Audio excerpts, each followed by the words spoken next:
Welcome to Kenton's videos. Enjoy the video. You start by restoring power and removing obstacles. First, plug in the charger and make sure the system isn't in a low power state. This can disable devices.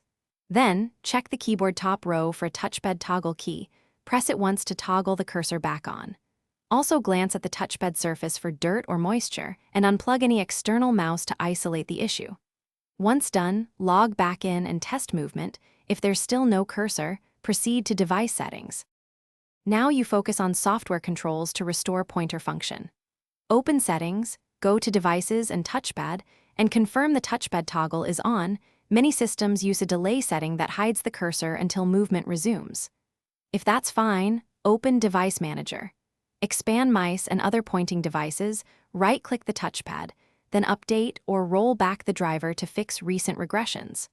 Also adjust sensitivity and precision options. Because incorrect setting, finish with decisive diagnostics and recovery steps. Reboot the laptop, and if needed, enter safe mode to see if software conflicts hide the cursor. Test with a simple external USB mouse. If that works, this isolates the issue to the touchpad hardware or driver.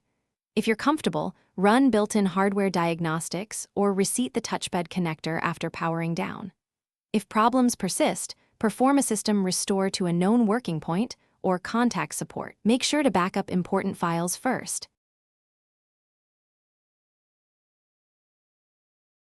Thanks for watching. Consider subscribing if we helped you.